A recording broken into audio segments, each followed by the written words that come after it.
Welcome to Summoner's Rift.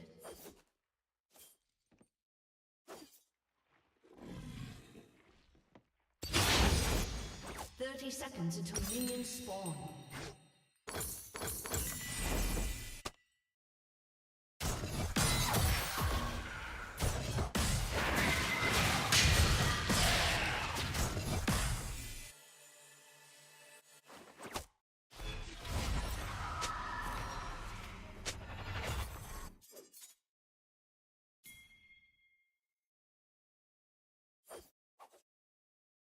Minions have spawned.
An enemy has been slain.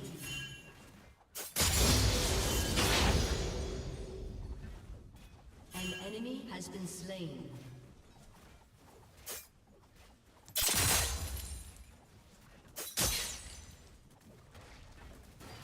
An ally has been slain.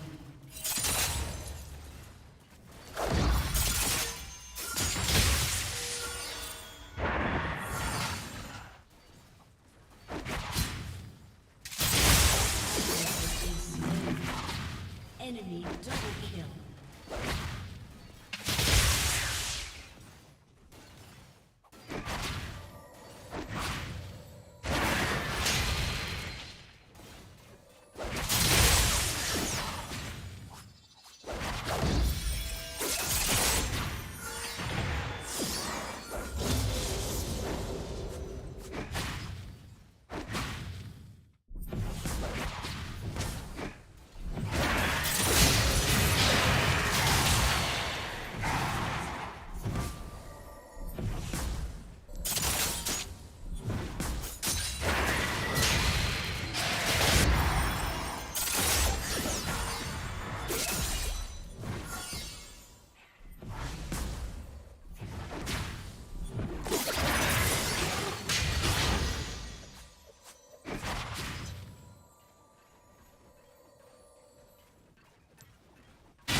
slain.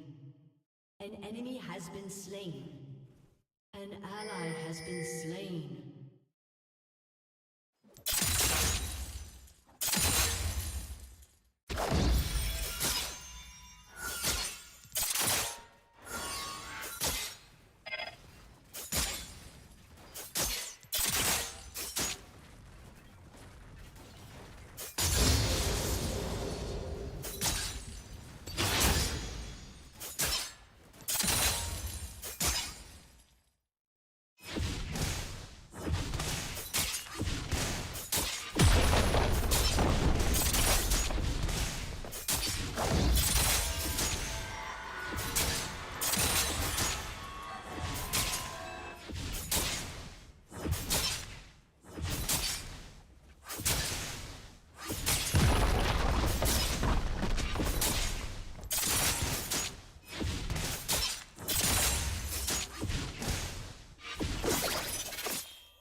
Your team has destroyed a turret.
Enemy rampage.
Yeah.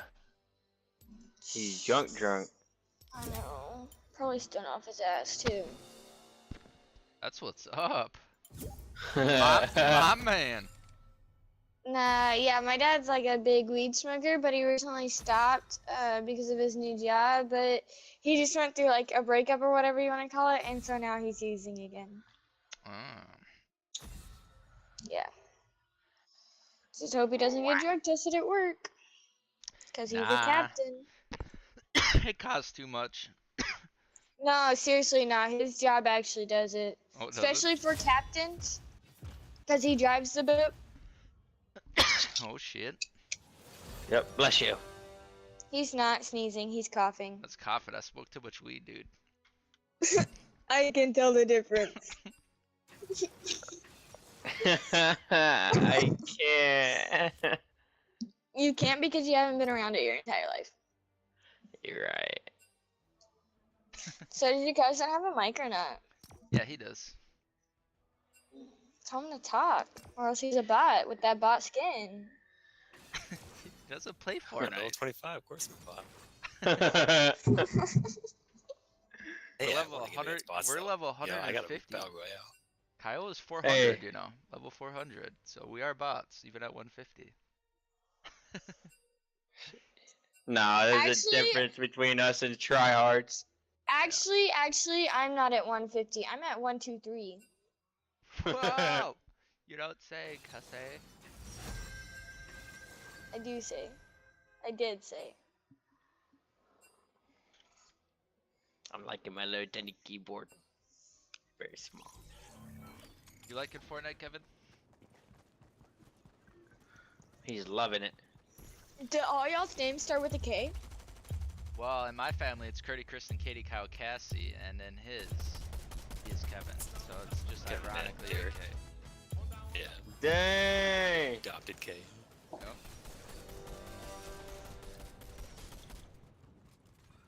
Every time I pick something up, I have to go to my inventory and hold down V, by the way, so if you see me standing still, I'm reading tooltips. Say that. There's so much stuff in here, I gotta read like the tooltips for everything I pick up. Oh yeah. Dude, what kind of mic are you using? What's up? I hear. I'm just like y'all. What? Oh, are you talking about our headsets? Y'all are fucking crackheads. You're a crackhead, You're a and you're the one out crackhead. there singing. We hear you. Good. He's having a good Are you gonna go play time. the drums? Back to hear me even more. You're gonna go play the drums. That's a Shit. good idea. Should Fine. have said instead. The best idea you've had. I wanna hear the drums. Being here no more. A woman done left. Fuck you, Brennan. I know you touched my drum set. I was working for. You better not try and stand in my way, cause I'm a walking out the door. Take this job and shove it. I ain't working in here no more. Is that your song? Pretty good. I think I'd rather hear you play the drums than sing.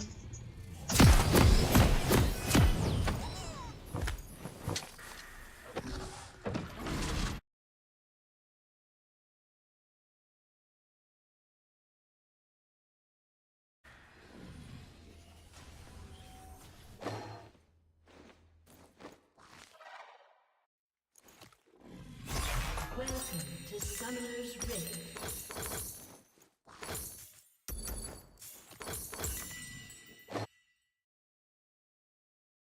Seconds until minions spawn.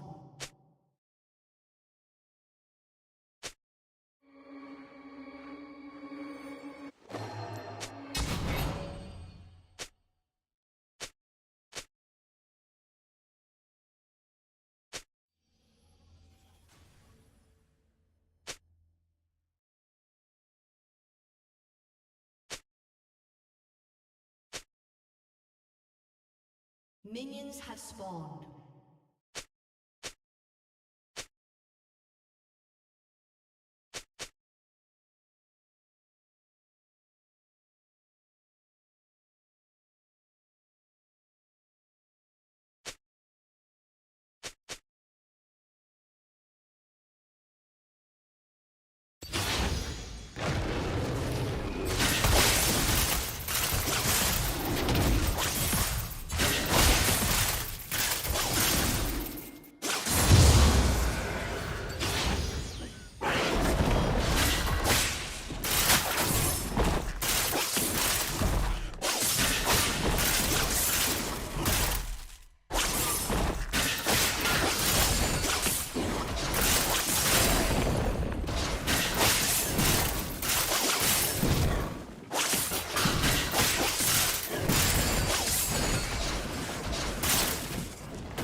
Riot are finally changing Zhonya's Hourglass. Let's check it out. These changes come alongside changes to Stopwatch and Seeker's Arm Guard 2 since they are the components that build into Zhonya's. The cost is being increased from 2600 to 3000, the AP is being increased from 65 to 80, and the ability haste is being changed from 10 to 15. So pretty interesting changes. It seems like Riot are just trying to make it a bigger item overall. As for Stopwatch, its standalone cost is being increased from 650 to 750. Seeker's Arm Guard is getting its AP increased from 20 to 30, but the number of stacks is getting changed from 30 to 20, which overall makes the max armor a little bit lower. Let me know what you think of these changes in the comments below, and if you enjoy staying up to date with League content, be sure to subscribe, and I'll see you in the next video.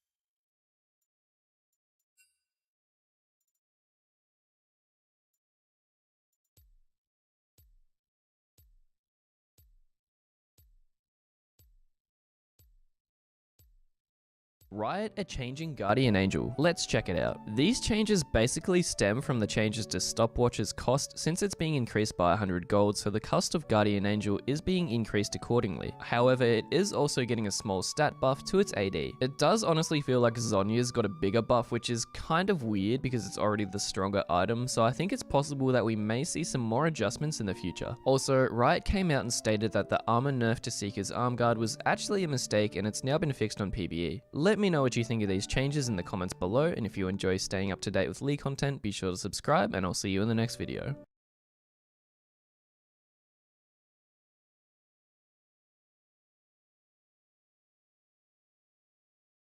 Trump was the So big let's one, start yeah. with Trump, because Yeah. I want to talk about COVID as well. But if we Yeah. start with Trump, you took a different view to almost everybody, I would say, in what was described as the IDW, Right. in the sense that you were, I think you were calling for Twitter to shut down Trump's account and Yeah. were happy that it happened. Yeah. That's a very different position to pretty much everybody else. Why did you take that position?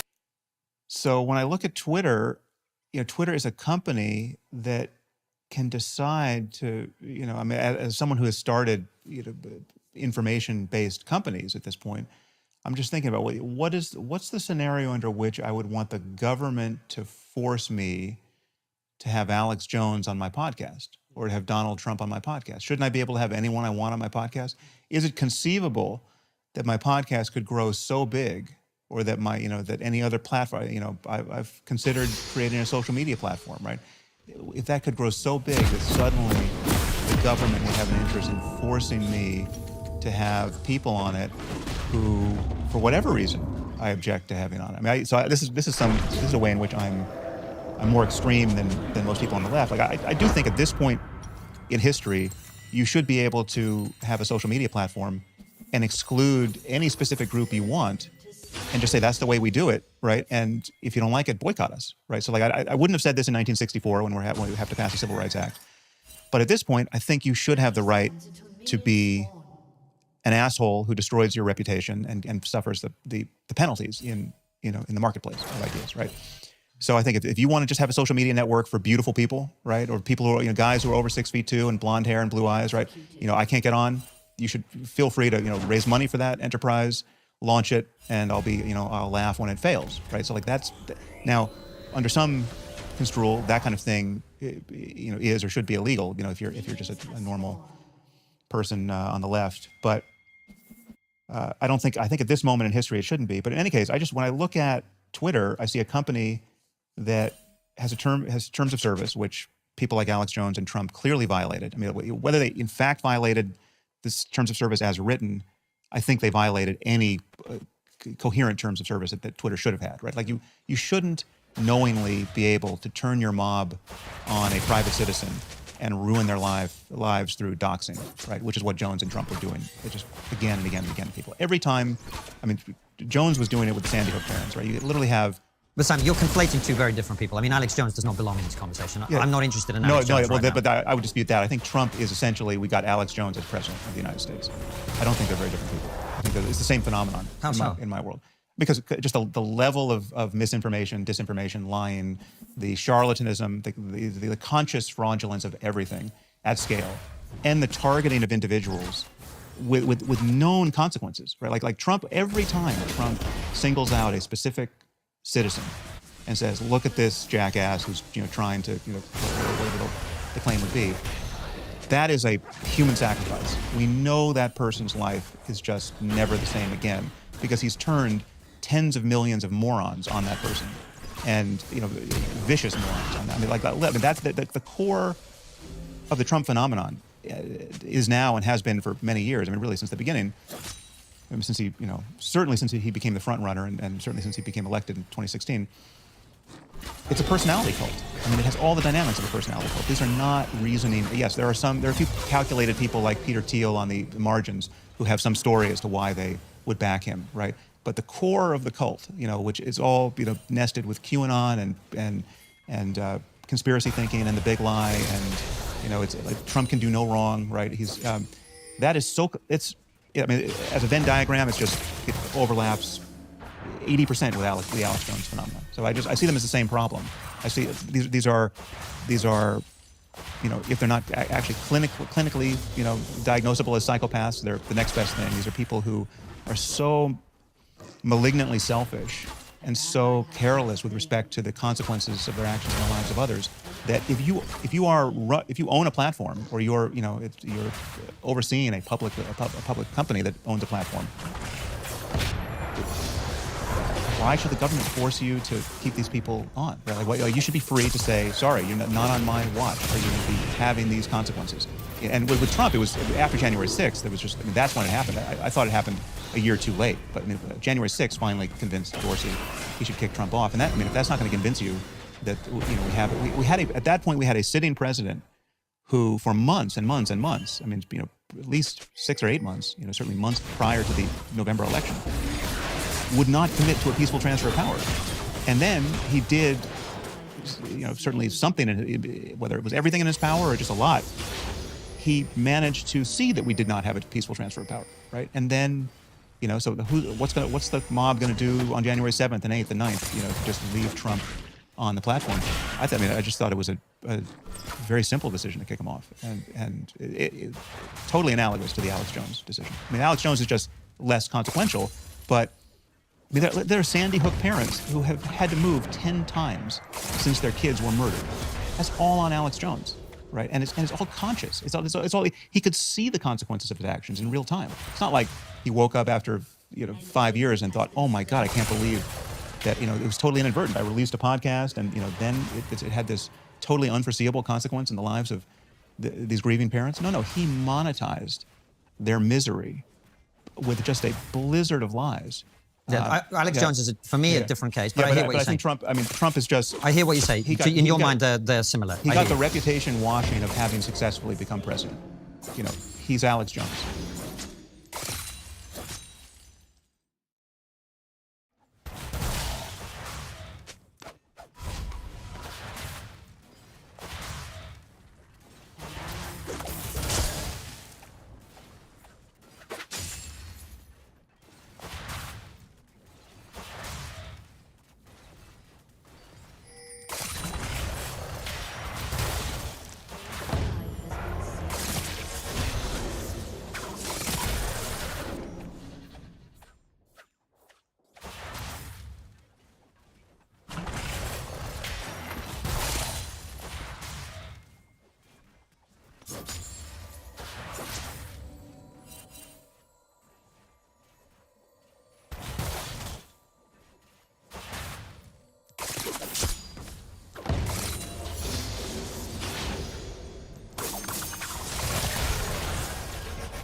down.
Your team has destroyed a turret.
Legendary.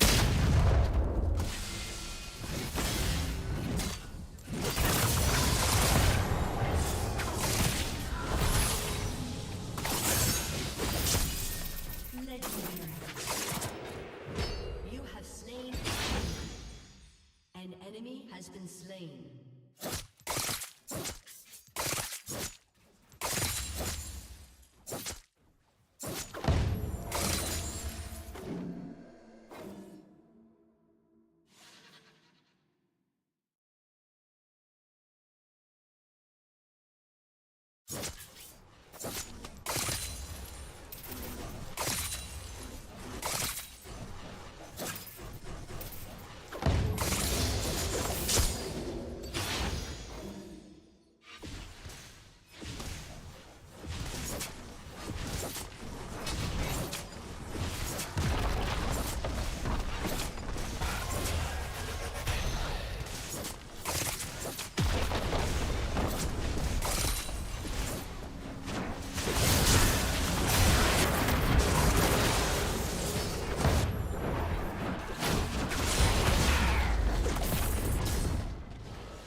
I would have died.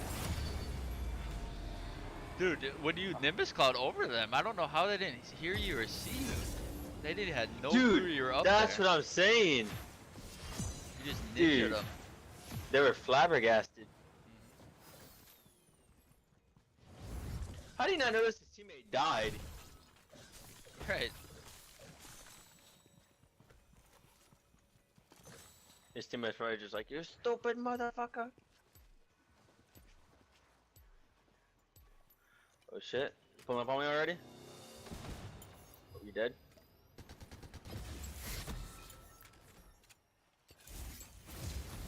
I don't die that easily.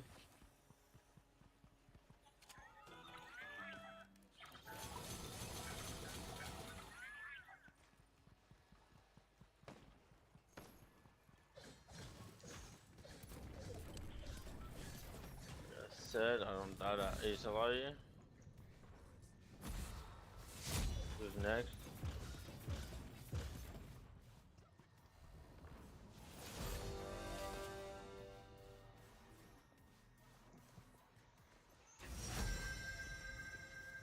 Tornado's next.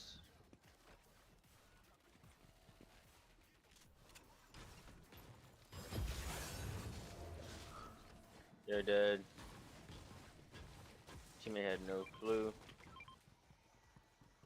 More lost than the dog. Thanks, Kelsey. The hell? What? Oh, Thanks. yeah. Hold on.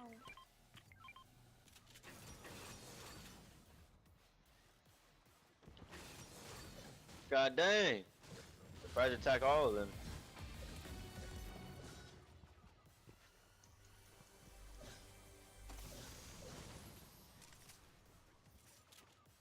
I'm already racking up them kills. Are you? I haven't seen a soul. I got 4 kills so far. And my DMR. I love this gun, dude. Hell yeah. It's so good. I'm not gonna lie. Look, I used to use it. I used to talk trash on it.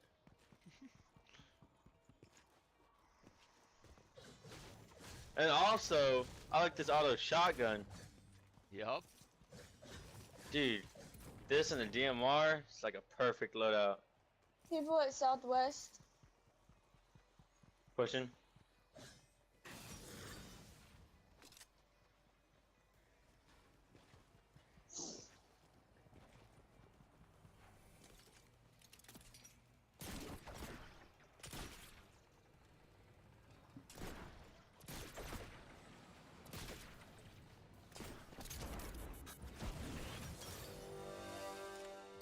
I'm still questioning my sanity. Where did that big red come from? I drink all my sodas.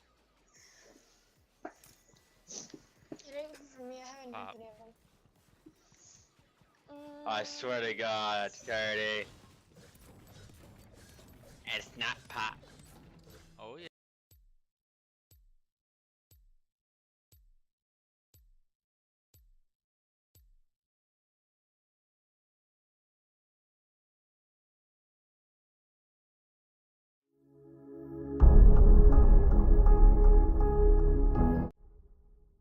Welcome to the Making Sense podcast. This is Sam Harris. Okay, well, I seem to have caught a case of Twitter cancer last week, and it was probably Facebook and Instagram cancer too, but I don't look at those platforms.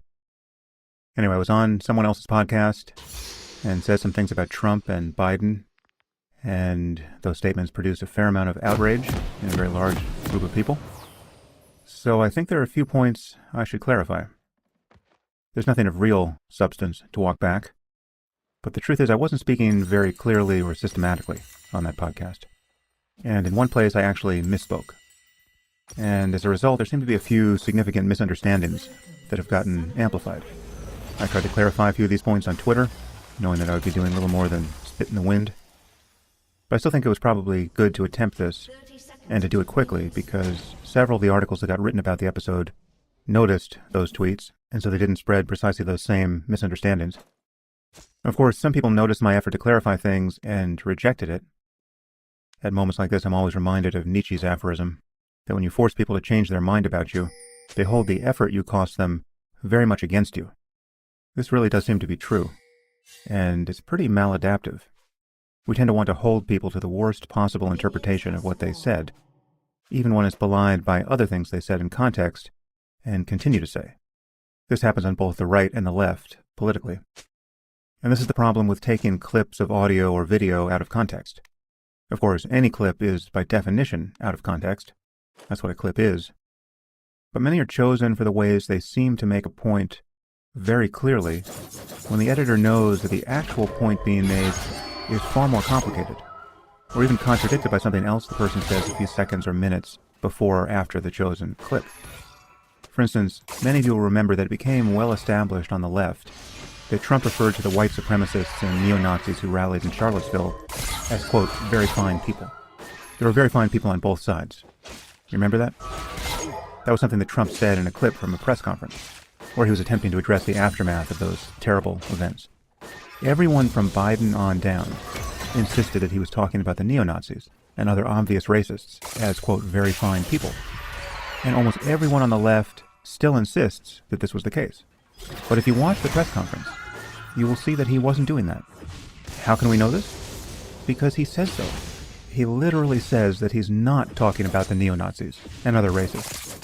However, in my experience, if you tell people who want to think the worst of Trump about how misleading the clips from that press conference were, they're highly disinclined to believe you. And many of them come up with arguments for why they don't have to believe you. They say things like, well, there was no one else there. They were all neo-Nazis and racists. So Trump saying that he wasn't talking about them doesn't hold water, because those were the only people to talk about. Now, even if that were true, and I highly doubt that it is, it's clear from his remarks that Trump thought there were other people there, just ordinary people who were worried about certain statues being taken down. His remarks make no sense if he thought that every protester was a neo-Nazi. Anyways, most of you know, there are very few people who are more critical of Trump than I am. And I'm sure I will amply demonstrate that yet again in the next few minutes.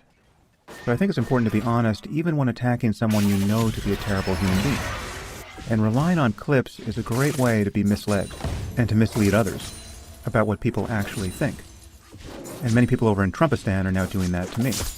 Again, I made this much easier than it should have been by speaking sloppily, which I hope it doesn't seem too self-serving to say.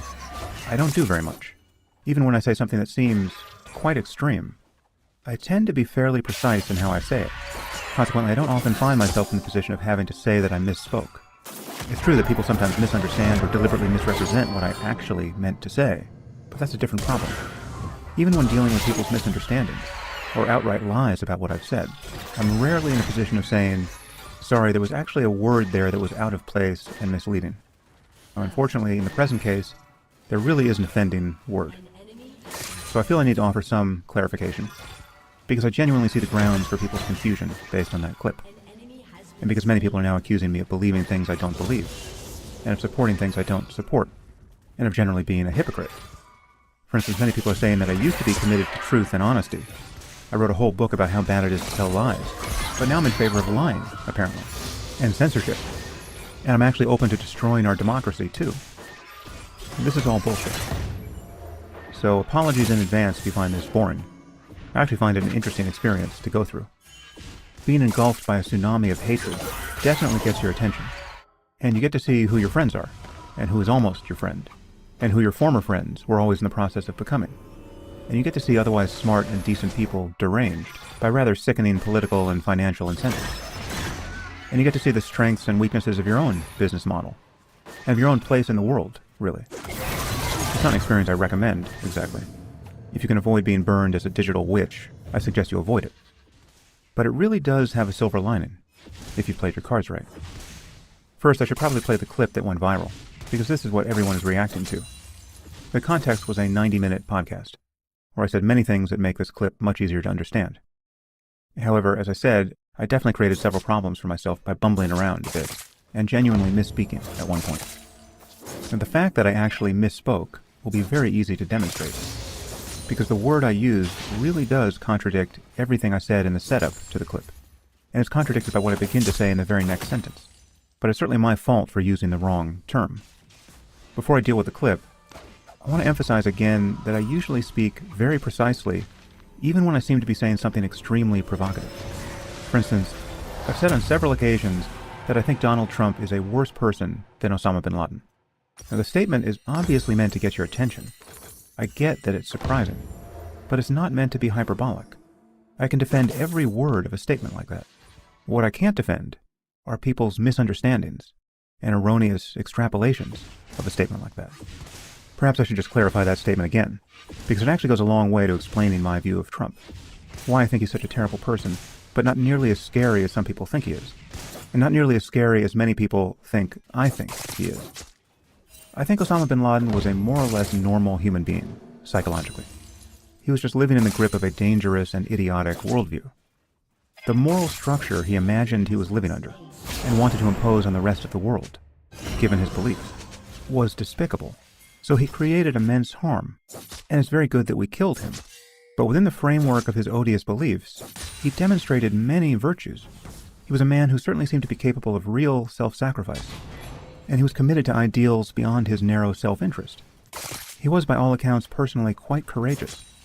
I don't claim to know that much about him, but it wouldn't surprise me at all if he was generally a person of real integrity and generosity and compassion in his dealings with his fellow Muslims.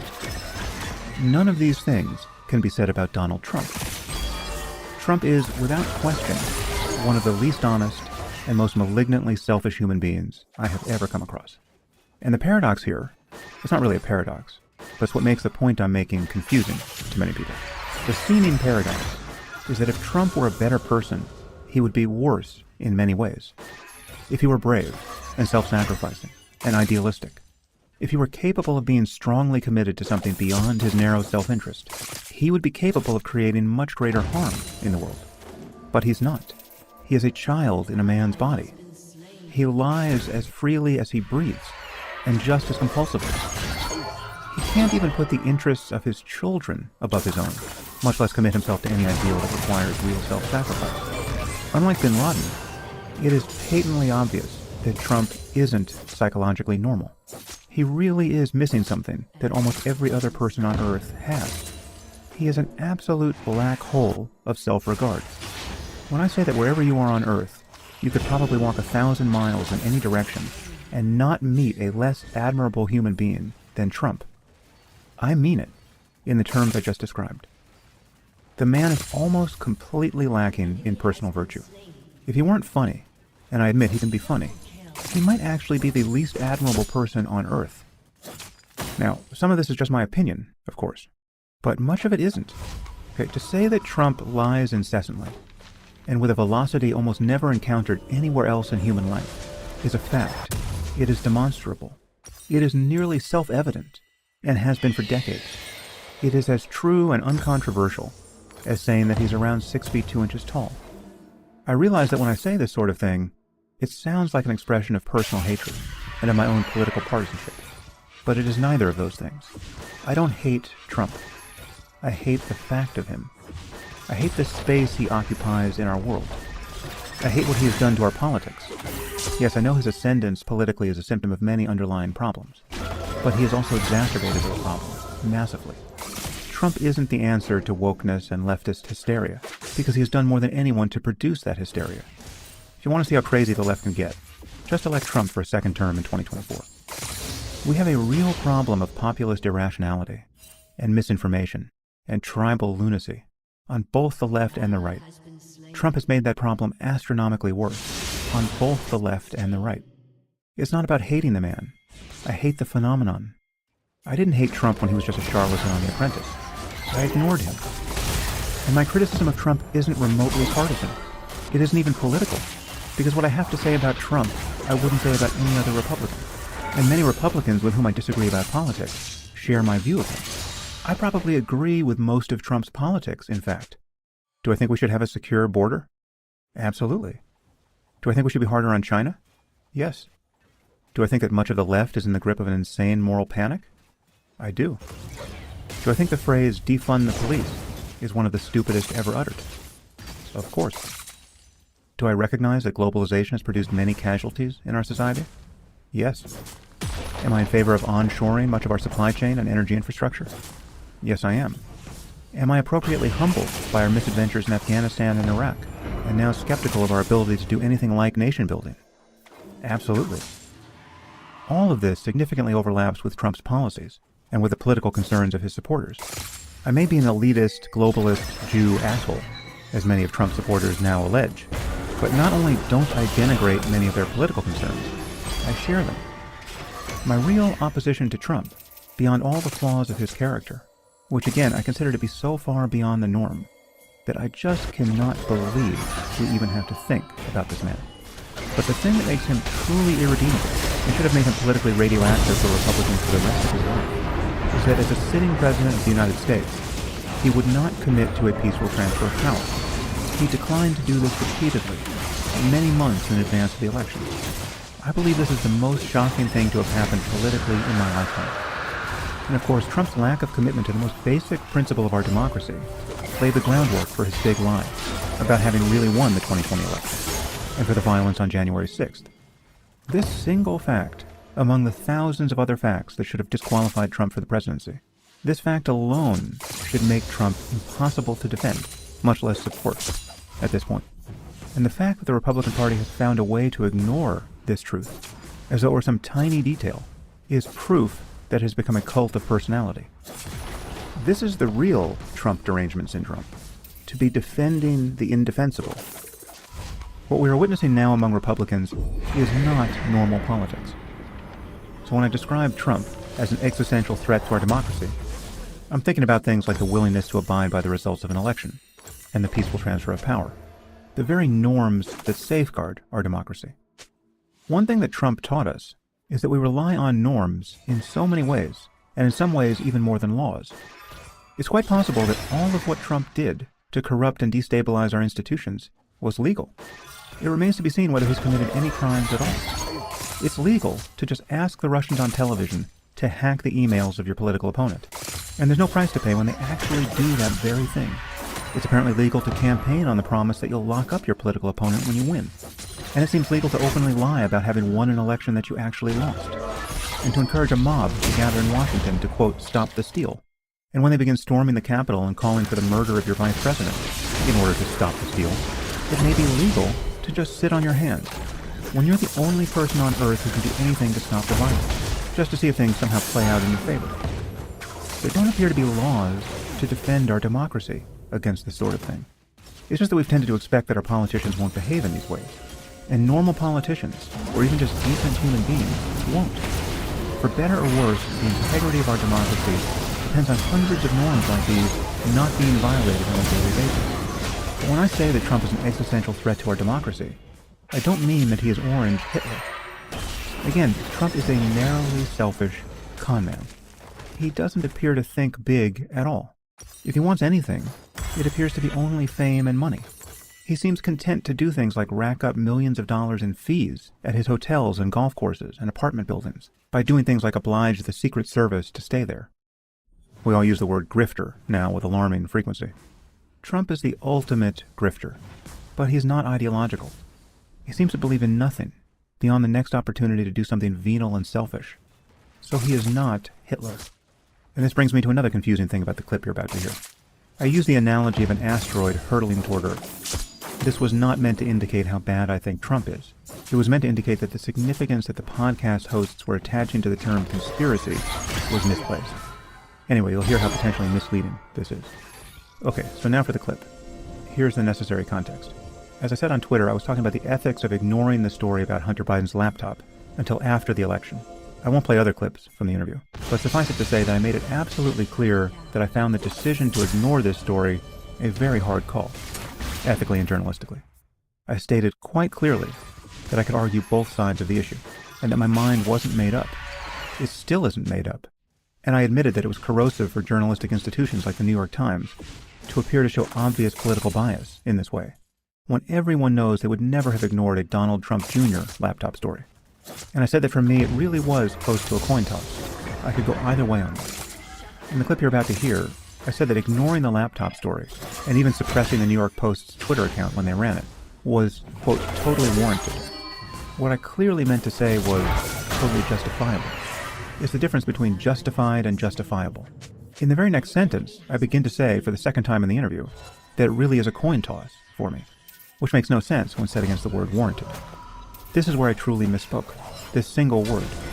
However, as you'll hear, I say several inflammatory things in this clip. So there's a little more to clarify. But I can defend everything I say here, because I believe everything I say here, except one word. Well, Hunter Biden, at that point, Hunter Biden literally could have had the corpses of children in his basement. I would not have cared, right? It's like, there's nothing. First of all, it's Hunter Biden, right? It's not Joe Biden. But even if whatever scope of Joe Biden's corruption is, like if we could just go down that rabbit hole endlessly and understand that he's getting kickbacks from Hunter Biden's deals in Ukraine or wherever else, right? Or China. It is infinitesimal compared to the corruption we know Trump is involved in. It's like a firefly to the sun, right? I mean, like there's just it doesn't even stack up against Trump University, right? Trump University as a story is worse than anything that could be in Hunter Biden's laptop, in my view. Right? Now that doesn't answer the people who say it's still completely unfair to not have looked at the laptop in a timely way and to shut down the New York Post's Twitter account. Like that's just a conspiracy. That's a left-wing conspiracy to deny the presidency to Donald Trump.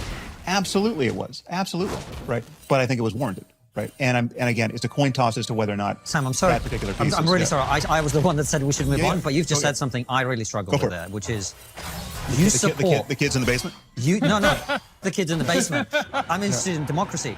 You're saying you are content with a left-wing conspiracy to prevent somebody being democratically re-elected as president. Well, no, I'm content. Well, but the thing is, it's just not left-wing, right? So Liz Cheney is not left-wing. Right. Liz Cheney is doing everything in her power. To prevent somebody being democratically elected. But there's nothing conspiracy. It's not. It was a conspiracy out in the open. But it doesn't matter. It doesn't matter what part's conspiracy, what part's out in the open. I mean, I think it's like people get together and talk about what should we do about this phenomenon. It's like if there was an asteroid hurtling toward Earth, and we got in a room together with all of our friends and had a conversation about what we could do to deflect its course. Right? Is that a conspiracy? Okay, so as I said, you can hear me say, again, it was a coin toss for me, right after I utter the word warranted. But then I get cut off by the host's next question. So I genuinely misspoke when I said totally warranted. I can truly argue both for and against ignoring and even suppressing the Hunter Biden laptop story. And I said that clearly elsewhere in the interview. But of course you wouldn't know that from that clip. And my asteroid analogy is also misleading, as presented in the clip. Because I'm starting to go down a rabbit hole about this loaded term conspiracy and why it was irrelevant. In any case, the net result of what comes through in the clip was emphatic approval, not just for ignoring the story until after the election, but for kicking the New York Post off of Twitter. And if I think Trump is as bad as an asteroid that might destroy all life on Earth, how could there be any limit to what I'd be willing to do to stop him? I'll come back to that point, because it's important. As far as the laptop story is concerned, the other point I should have made is that viewing the Hunter Biden laptop as Russian disinformation, or some other sort of disinformation, was quite reasonable when the story first broke. So I'm not at all convinced that Twitter knew it was shutting down a real story, or even that the New York Times knew it was ignoring a real one. So I don't think any early claims of Russian disinformation were necessarily lies. And I actually have no opinion about whether the 50 intelligence professionals who signed that letter alleging that it was probably Russian disinformation were lying. They might not have been. This was a totally crazy story.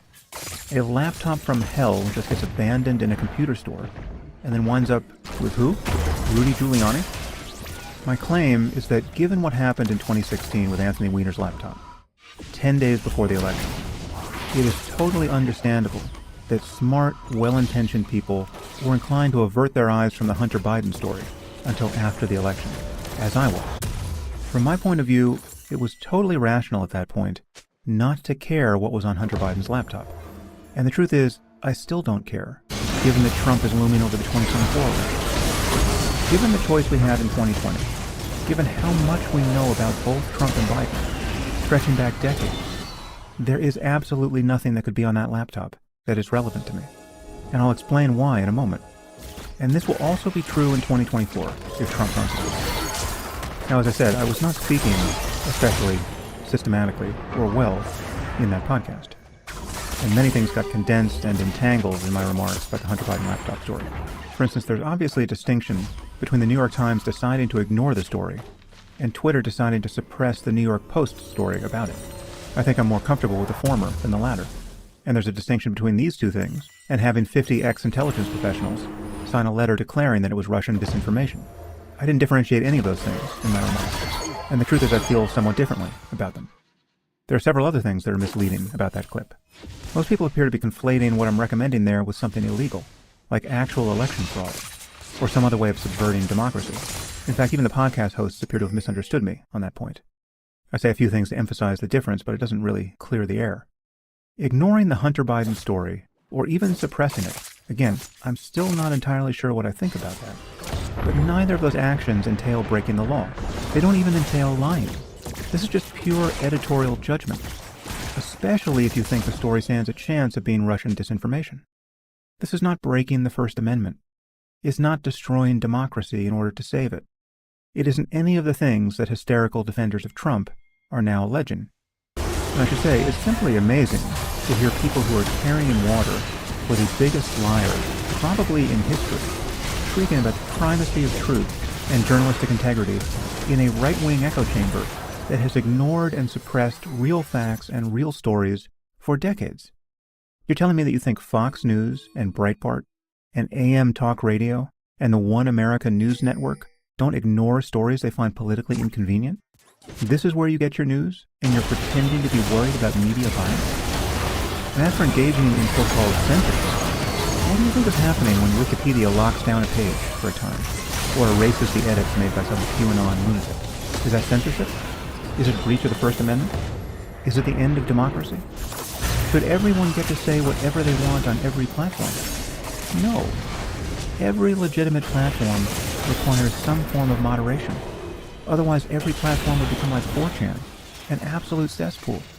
Every platform has an ethical obligation, in my view, to exercise some editorial control with the public good in mind. The problem is, this might be impossible to do well. And Twitter isn't doing it well. And I agree, it certainly appears to show a left-leaning bias. And that's annoying. I think kicking people off the platform for saying benign and obviously true things like men and women are different is insane. But as I said at some length in that podcast, I'm not sure what the remedy is. One remedy is to start competing social media platforms, which is what conservatives have done. You've got Truth Social and Gab and Getter, I don't know what else. My point is that it's hard to figure out what to do here, beyond letting the market recognize that there's a growing opportunity to build new and better things. Or in this case, new and much worse things. You really think you're going to get the truth on Truth Social? But what really is the alternative? I highly doubt we want the police or some other government agency kicking down doors, trying to enforce a balanced application of Twitter's terms of service. As I said on that podcast, I think Twitter should be free to destroy itself. It should be free to become a platform purely for trans rights activists. If you don't think Twitter should be free to do that, you are advocating for a world in which the employees and board members of Twitter who want to bend it in that direction are eventually put in prison. We probably fine them first, of course. But what do we do when they don't pay the fines? We start putting people with purple hair in prison, I guess. I don't think that's a road we want to go down. Joe Rogan's podcast is enormous at this point. Could it become so influential that we would want the government to force him to talk to guests that he doesn't want to talk to? I don't think so. Anyway, as I said, getting vilified at scale reveals a few things. One thing it's revealed is that I don't really have a tribe, but I knew that. As you've heard in previous podcasts, I've always been fairly aghast at accusations of tribalism and political partisanship, because I go as hard as anyone against Trump and the far right, and I go as hard as anyone against the woke and the far left. Not many people do that. I think I can count on one hand the number of people I know who do that. Andrew Sullivan does it. Bill Maher does it. I can't think of anyone else at the moment, though I'm sure there are others. One of the consequences of pissing off both the right and the left is that when you become the object of a Twitter mobbing, there are very few people inclined to defend you. They're certainly not going to defend you reflexively and tribally, because you spend half your time pissing them off. I really have an unusual audience, and it's a direct consequence of how I think. At some point, I've made almost everyone uncomfortable. I've made religious people uncomfortable by attacking religion and being an atheist. I've made atheists uncomfortable by going on and on about how meditation and psychedelics can produce real spiritual insight. I've made spiritual people uncomfortable by saying that many of their beliefs are bogus. I've made many left of center uncomfortable by talking honestly about racial disparities in crime and the connection between Islam and terrorism. I've made many people right of center uncomfortable by talking about the problem of wealth inequality. and I've alienated more or less everyone by insisting that free will is an illusion. The truth is I've pissed off a lot of people by goring one sacred cow or another. There is no tribe for this. So at moments like this, I'm more or less on my own. But it's a very fair trade for the quality of the audience I've built. I have an audience that wants to know what I think, and more important, how I think. And if you're a true member of my audience, and you're not just listening to this because you hate me, you are here because you enjoy the ride, whether you agree with everything I think or not. As I said, one also finds out who one's friends are at a time like this. And you find out who's a real professional and who isn't. Megyn Kelly, for instance, who I don't know, I was just on her podcast once, was incredibly gracious, even while probably taking that clip at face value.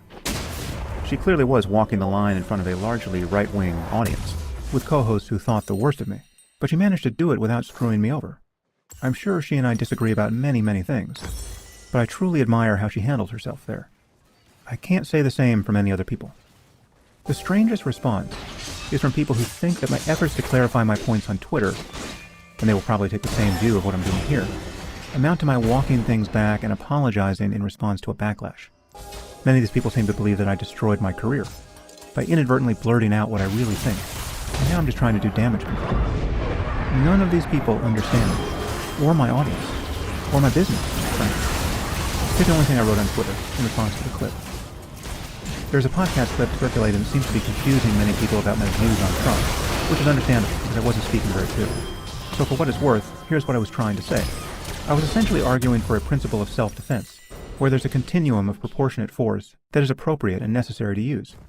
I've always viewed Trump as a very dangerous person to elect as president of a fake university, let alone the U.S. And when he became a sitting president who would not commit to a peaceful transfer of power, I viewed him as more dangerous still. However, I've never been under any illusion that he is Orange Hitler. On the podcast, I was speaking narrowly about the wisdom and propriety of ignoring the Hunter Biden laptop story until after the election. I've always thought that this was a very hard call, ethically and journalistically. But given what happened to the Anthony Weiner laptop in the previous election, I think it was probably the right call. Nothing I said on the podcast was meant to suggest that the Democrats would have been right to commit election fraud or take any other illegal measures to deny Trump the presidency, nor do I think they did that. Okay, so after reading these tweets, many people have argued that this really couldn't be an honest articulation of my views, because it just seems like a slippery slope. If I'm willing to ignore information, then I'm willing to suppress information. And if I'm willing to do that, I must be willing to lie. And if I'm willing to lie, I must be willing to commit outright election fraud by stuffing ballot boxes and rigging voting machines. There's no natural stopping point if I think Trump is an asteroid hurtling toward Earth. Right? Wouldn't he do anything to stop an asteroid? If I thought Trump was literally the next Hitler, I should want him assassinated. Is that even controversial to say?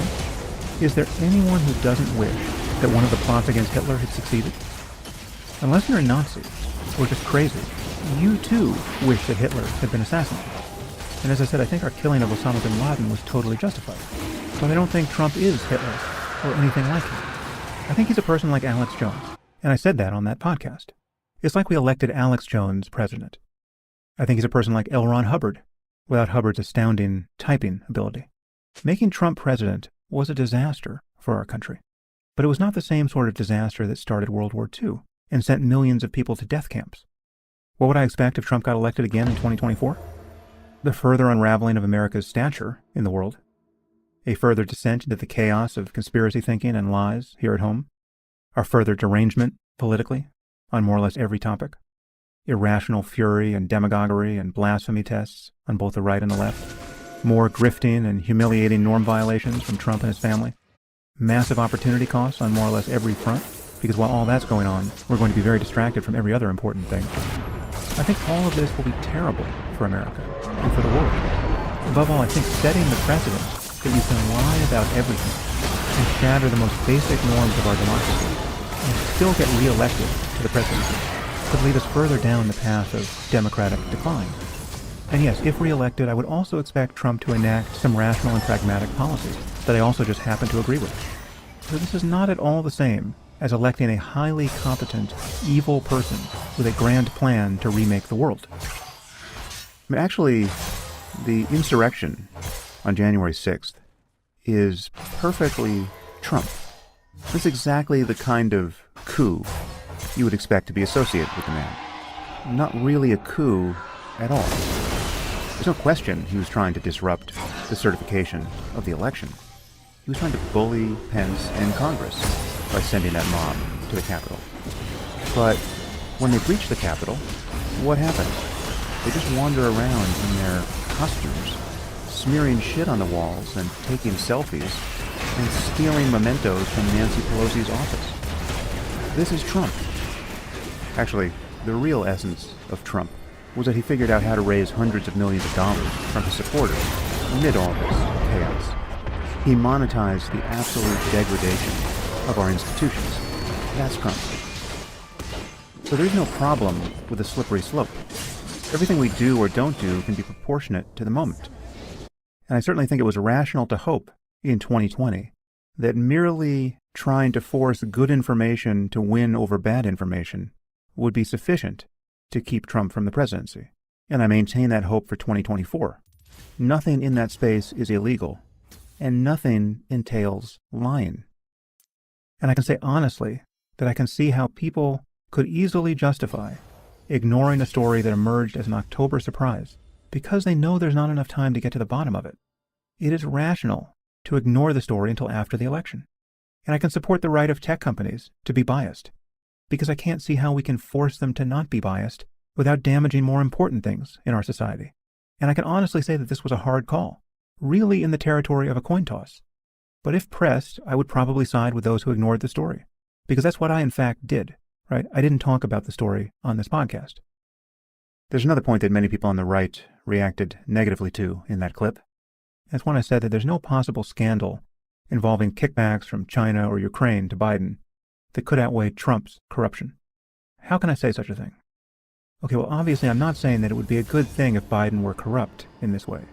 I'm saying it wouldn't matter in a forced choice between him and a president who had repeatedly said that he might not accept the results of an election or support a peaceful transfer of power.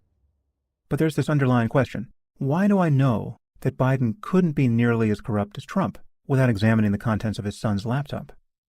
Because both of these guys have been living in public for nearly as long as I've been alive. We know a tremendous amount about both of them, going back over 40 years. It's like, what if a story broke suggesting that Biden had cheated on his tax returns? Would I care about that? Not 10 days before the 2020 election, I wouldn't. Because I know at a glance that whatever Biden could get up to in tax avoidance, it would be absolutely obliterated by comparison with what Trump has done. We know so much about the day-to-day lives of these two men. The same could be said about sexual scandals. And there was a Me Too allegation against Biden. Should it have mattered? Not for the 2020 election, it shouldn't have. Because Trump had him beat, something like 29-1, and with far more credible and disturbing allegations. The 2020 election was a forced choice, and the clock was ticking. I'm not a fan of Joe Biden, and I wasn't a fan of Hillary Clinton. I'm a fan of a normal range of political and ethical chaos. Trump lives far outside that range, and he's dragged us all out there with him. It is just appalling that this man has taken up so much of everyone's time and attention. Now, I've taken great pains to build an audience that values my honest attempts to figure things out, to figure out what's true and what's possible, and what we should do in light of what's true and possible. Above all, my audience expects me to be honest, and on the rare occasions where I misspeak, there is nothing dishonest about acknowledging that and clarifying things. The truth is, given the nature of my audience, this thing that appears to be a 20 megaton problem to my detractors on the right is a total non-issue for me. And it will be a non-issue if something similar happens on the left, because I've deliberately built my platforms to be immune from backlash from the right or the left. And those of you who subscribe to the podcast make that possible. There are no sponsors to drop me. There are no executives having a meeting now, wondering what to do about all the controversy on Twitter. There will be no forthcoming hostage video of me apologizing to all the people I may have offended. It is a wonderful thing to simply be free to think out loud, and to be free to correct the record when something gets garbled. And I truly know how lucky I am. I wish everyone was in this position. Thanks for listening.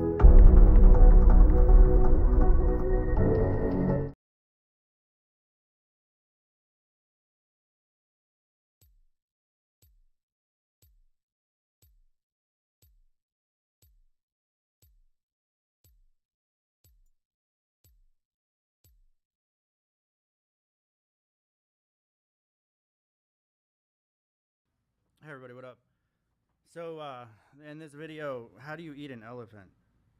It's a trick question, I'm just kidding. But no elephants were harmed during the making of this video.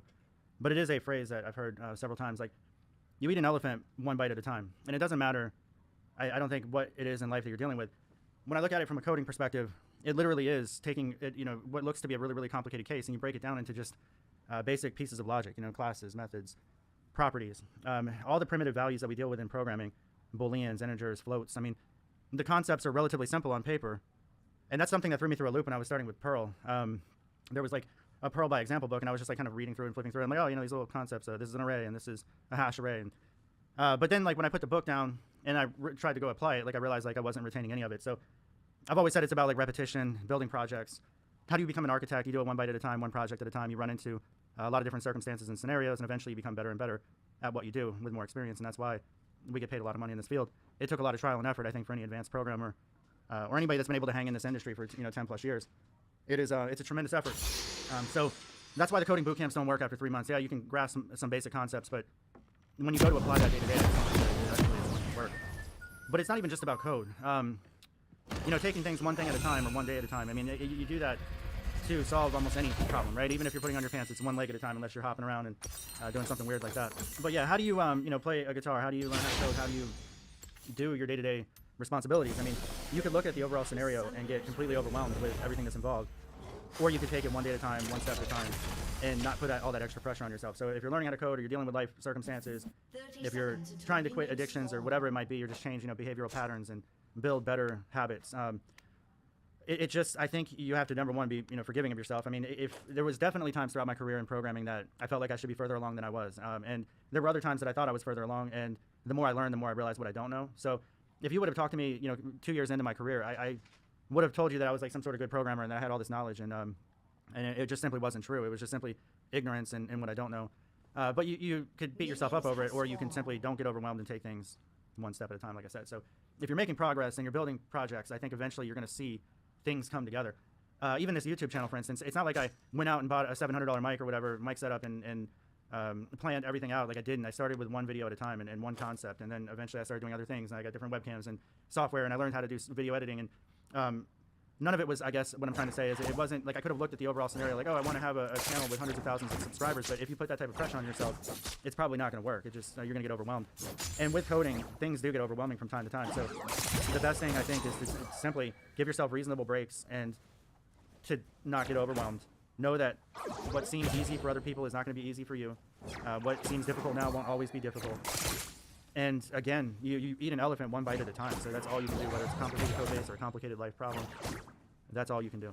If you're learning to code, I recommend you check out my website, codehawk.com. My courses are fast, to the point, without the fluff that you'll find on other competitor sites like Pluralsight and Udemy. One of the reasons why you want to learn with me is that I'm a self-taught engineer myself. I never went to school for any of this stuff. I've been doing it for over a decade now professionally. The biggest reason you should use CodeHawk is that it's one price for everything. I try to make this as affordable as possible. Instead of having to purchase 15 to 20 different courses on Udemy or an expensive monthly subscription to Pluralsight, it's one price for everything on CodeHawk. Front end, back end, full stack. It has courses on all the latest web development technology. The courses range from beginner to advanced. So if you want to learn the latest web technology, give CodeHawk a look. There's demos for all of the courses that are out there right now. In addition, there's also my personal vlogs, which I'll be adding more to. So content that I don't release to YouTube is available on CodeHawk.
Rampage.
An enemy has been slain. An enemy has been slain. An ally has been slain. Shut down.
Enemy triple kill.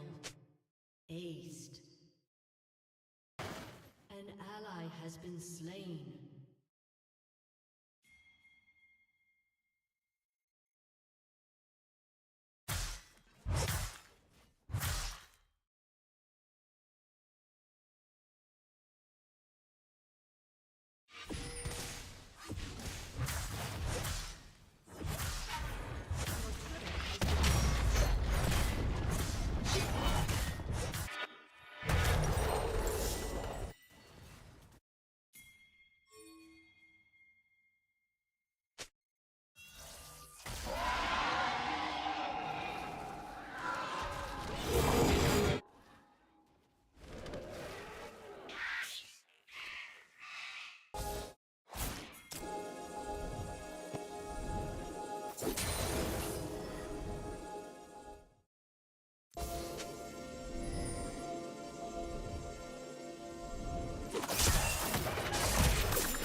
Your turret has been destroyed.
Just when you think things cannot get any worse for George, you realize his horrifying journey has just begun, 900 feet below ground.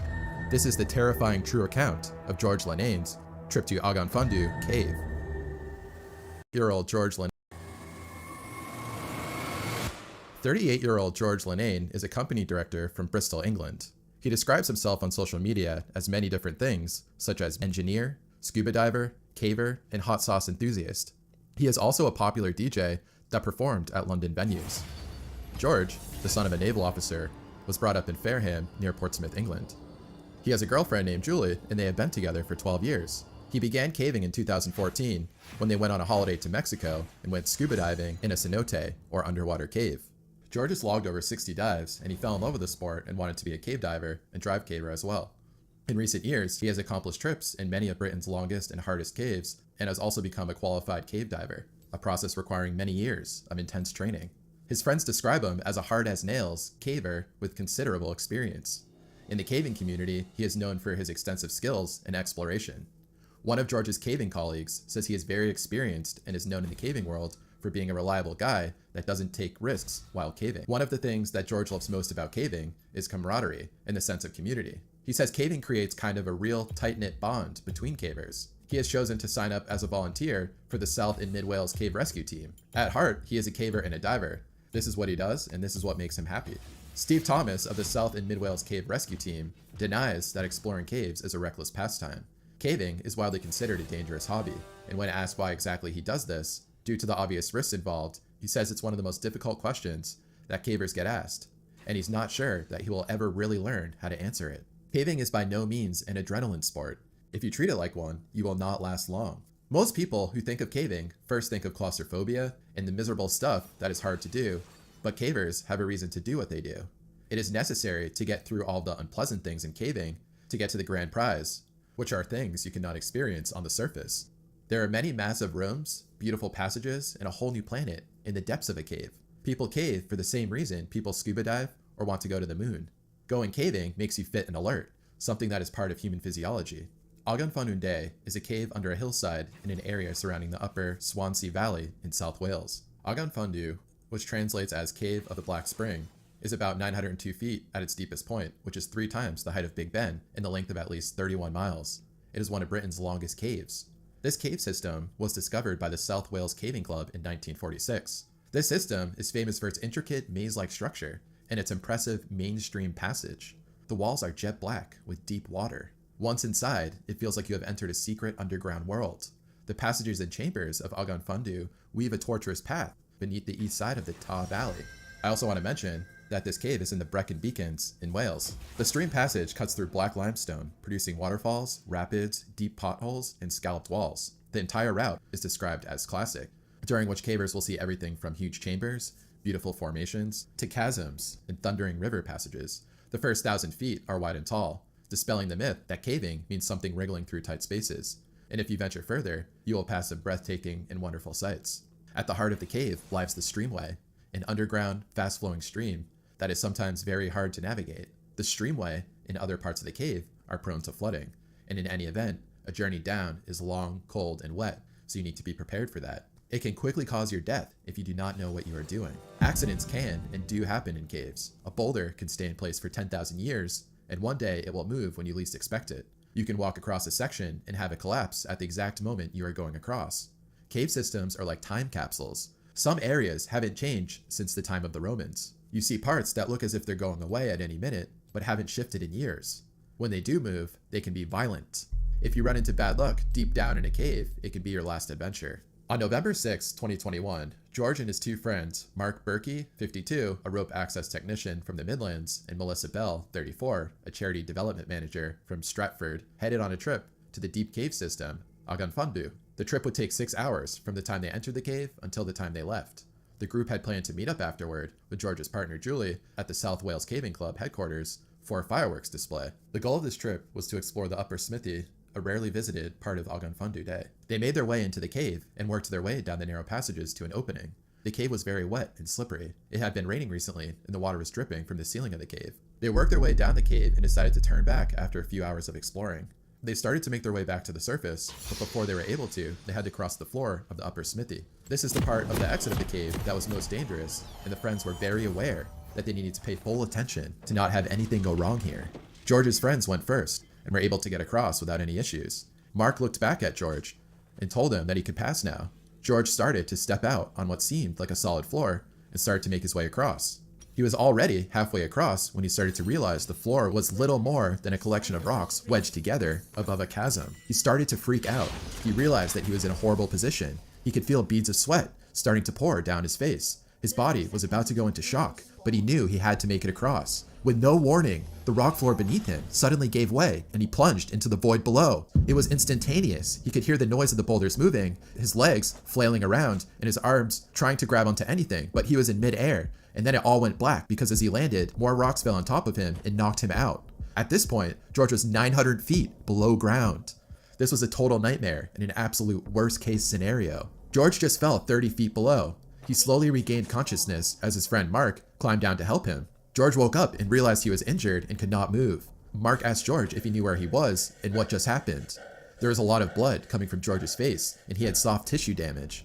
His injuries were life-threatening. Lying in the blackness, hundreds of feet below Brecon Beacons, George had broken 4 ribs and dislocated his collarbone. His jaw was shattered. He had lost several teeth and had a hole open in his face, from his mouth down to the bottom of his chin. He had a fracture to his right tibia and fibula and had greatly injured his shoulder. He was bleeding a lot.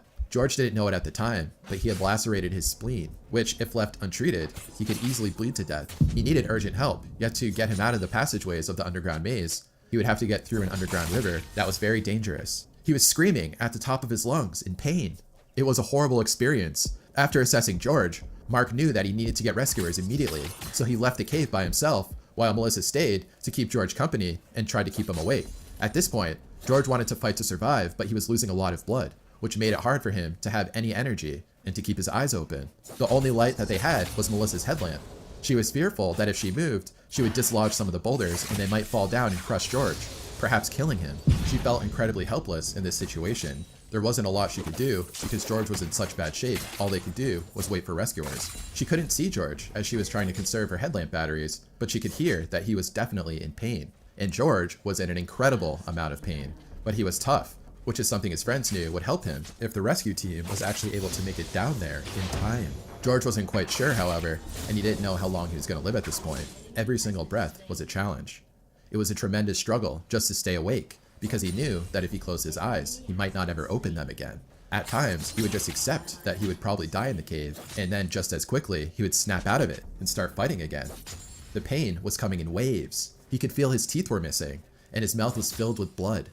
He knew his leg was broken, and that he had a hole in the bottom of his face. It might take an experienced caver only about an hour to get from where the site of the accident happened to the nearest exit. With George in this condition, it would mean a long, flat-out crawl with sharp and awkward bends, totally impossible for a person strapped down to a stretcher. To survive, he would need rescuers to stabilize him underground. Then, while listening to George scream and try to position himself upright. This was also very painful. George realized that if he wasn't in the correct position when the rescuers got there, he would throw up lots of blood and he'd be in big trouble. Now that George was in this position, all they could do was continue to wait. The accident happened at 1 p.m. Mark finally emerged from the cave at 2:30 p.m. and rushed to a nearby caving club headquarters. Luckily, part of the building is the command center and the equipment store for the South and Mid Wales Cave Rescue Team. Mark was able to brief the rescue team coordinators at George's location, and the rescue operation was given the green light and initiated. It took about 2 hours for the first responders and rescue teams, composed entirely of cave volunteers, to make their way through the cave, carrying their bags of first aid gear to reach George. For hours, Melissa asked George about Julie, his girlfriend, about his life and what he likes to do for fun, just trying to keep him awake and alive. George could only give one-word answers. At times, he was semi-conscious and he just wanted to be left alone. In those cold, dark hours, he sensed the presence of his late grandmother, Flora Dawson. His mom worked as a nurse, and when she was out on a shift, his grandmother would take care of him. George is not superstitious or a spiritual person, but he believes that, somehow, she was keeping him alive, and her soothing voice was in his head, encouraging him to fight. All of a sudden, they could hear voices, and it was the rescuers. The rescuers quickly ran over and checked him out. The next person to arrive was the doctor. All of a sudden, George got a huge shot of adrenaline and realized he had a chance of making it out of this cave alive. So many things had to go right at this point for him to make it out. If the rescuers ran into any major issues, George would die. George was still trapped in the rocks and boulders, and the rescue team had to pull him out before they could put him on the stretcher, where they could reassess him again. Then the rescuers would have to enter the cave's long underground river tunnel and carry him for more than a mile upstream. After that, they would have to haul him on ropes up a 100-foot vertical shaft and then through a labyrinth of tunnels. After that, there would be another big vertical drop and more passages before they reached a narrow gateway onto the mountainside, the cave's top entrance. The operation was enormous, involving members of 8 regional cave rescue teams called in to assist their Welsh colleagues, with more than 254 people working underground in a series of 6-hour shifts, including 10 doctors. Others were on hand at the clubhouse providing hot meals and support for the rescuers. CaveLink, a new technology that allows text messages to be sent through hundreds of feet of solid rock, was used so that rescuers on the surface always knew how the cave rescue was progressing. They put George on a stretcher, which was one of the things that George was absolutely fearing the most. They splinted his leg and asked him if he would like some morphine. They proceeded to give him some morphine, but the pain was so intense that drugs did not have much effect. At this point, he was getting pretty cold. His temperature was slowly falling, and his vital signs started to fall as well.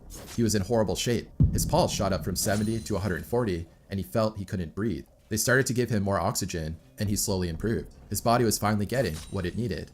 At last, they had emerged into a cavern known as Big Shacks. There, the rescuers warmed George with electric packs. At about 4:30 a.m. on Sunday, Dr. Brendan Sloan, a caver and intense care consultant at Pinderfield Hospital in Wakefield, administered trimethoprim acid, which stopped his internal bleeding. He was also given more potent morphine. That woke him up, and his body came out of shock, which made him more conscious. Now he had some energy to fight and stay alive. While George warmed up, other rescuers were rigging ropes to get the stretcher past the cave's main obstacles. The next major hurdle was the river. They knew this was going to be difficult, and they fitted the stretcher with a waterproof skirt, enabling it to float. Unfortunately, many of the pools in the stream tunnel are at least chest deep. When they got into the deep parts, the stretcher's design meant George's feet sank into the water. Water started covering his whole body eventually, and he was worried about his temperature. George still remained in high spirits thanks to that adrenaline rush. Many of his rescuers were actually his friends. Seeing faces that he knew was such an uplifting feeling for him. Every time he saw a friendly face, it gave him another boost. Lashed onto the stretcher, George started to become very uncomfortable. He was totally immobile, which of course is the whole point. They couldn't risk him falling out of the stretcher or his legs slipping out, bashing against a rock. At last, the rescuers got him to the home stretch. The teams that had been in earlier were back on top to help on the final part of the rescue. Everyone who was helping out during the entire rescue was in this tunnel, and George saw many of his friends. George never saw so many people in a cave before. Eventually, he could smell the outside world. One of the rescuers smiled at George while clapping his hands and told him, "We've done it." The rescuers brought him through to a waiting Land Rover. Then he was transferred into an ambulance. The entire rescue effort included over 250 volunteers, including some who were involved in the 17-day rescue of boys and their football coach from the flooded caves in Thailand just a few years ago. At the hospital in Cardiff, George had 2 operations to rebuild his jaw and his leg. His spleen had recovered, and although he had developed from his jaw, strong antibiotics helped it heal. He did have one night in the hospital, didn't have any sleep because he kept remembering the traumatic event that he had in the cave, falling through that floor. He was sure that he had PTSD at this point, but it only lasted one night and then went away. George's girlfriend Julie is happy that he made it out alive, but she will never tell him that he can't go caving again. She just wants him to wait until he's ready mentally and physically from the whole ordeal. George has a message for his rescuers, in that he is eternally grateful for them. Thanks for watching the video, and don't forget to subscribe if you like this content. See you at the next one.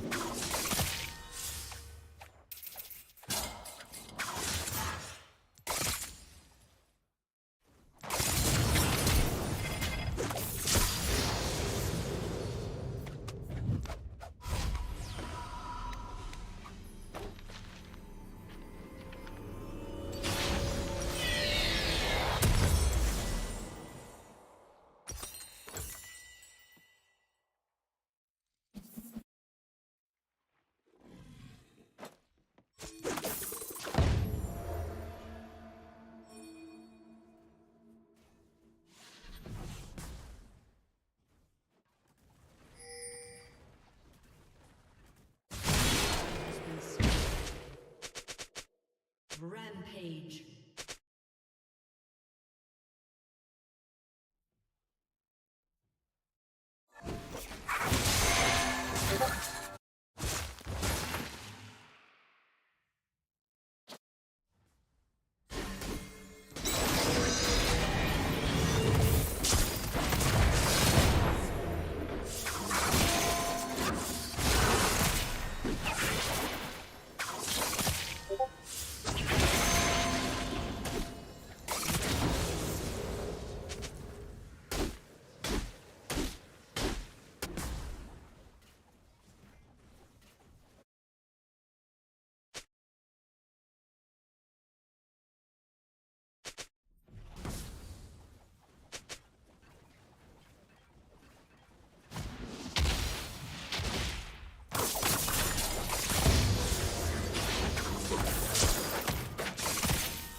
has been destroyed.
Shut down.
Has been slain.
Your team has destroyed a turret.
Summoner's Rift.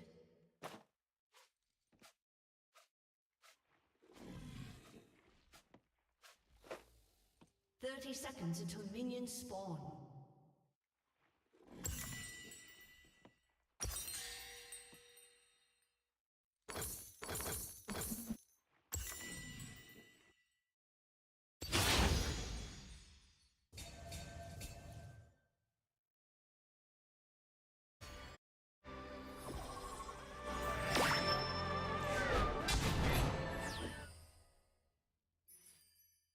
Minions have spawned.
destroyed a turret.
Welcome to Summoner's Rift.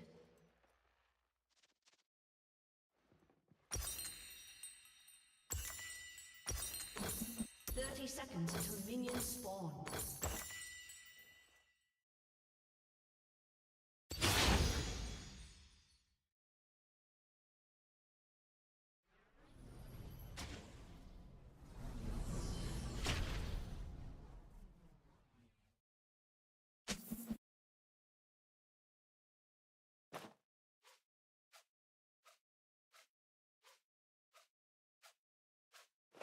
Minions have spawned.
been slain.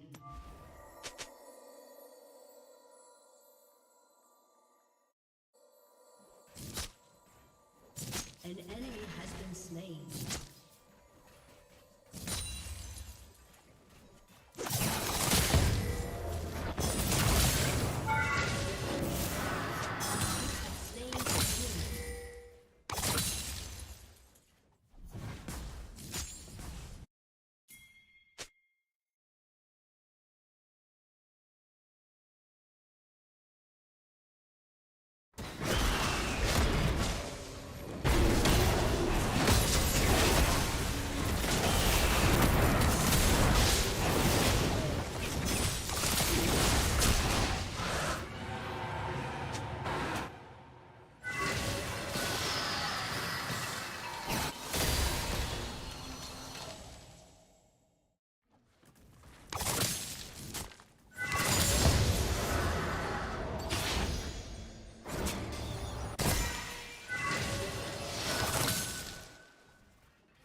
has been slain.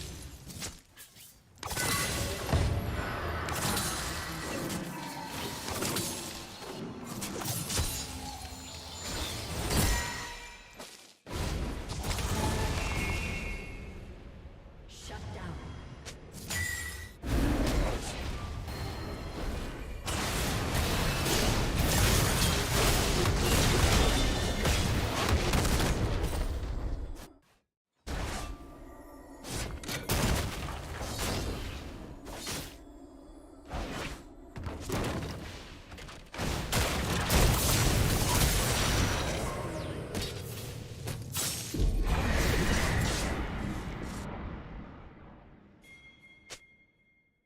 Your team has destroyed the turret.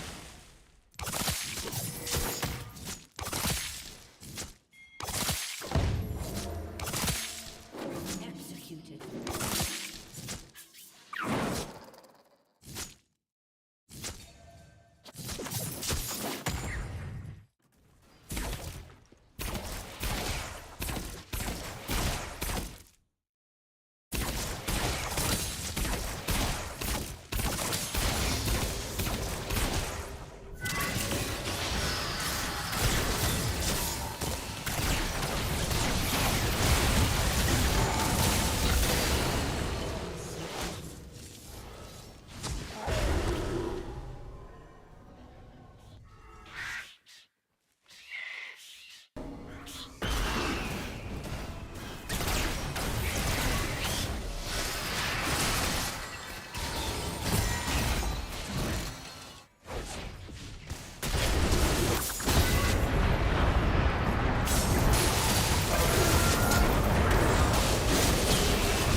An enemy has been slain.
Welcome to Summoner's Rift.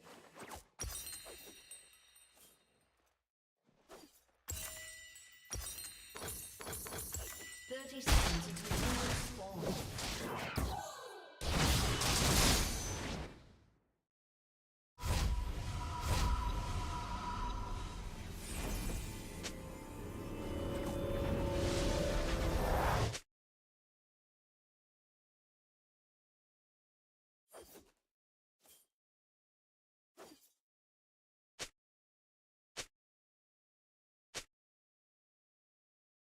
Minions have spawned.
has been slain.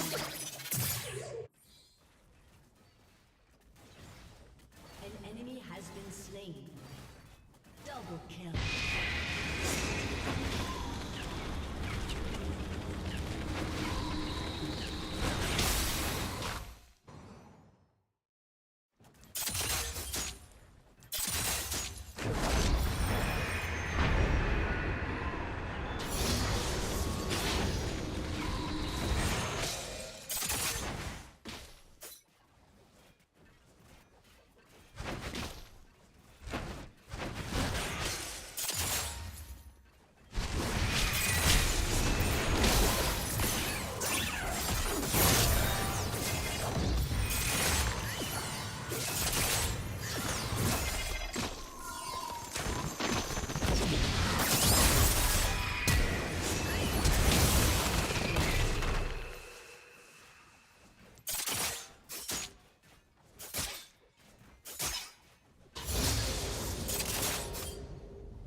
Slain.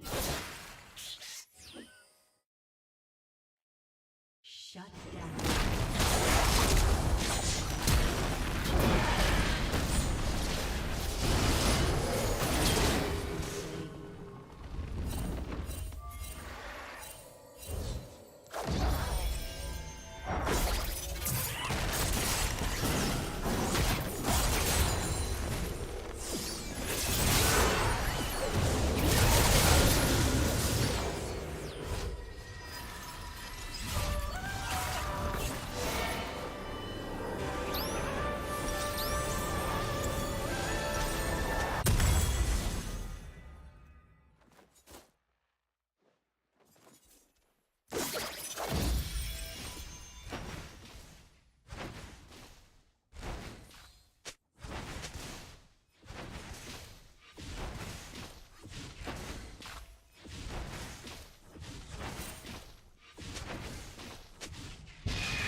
Your turret has been destroyed.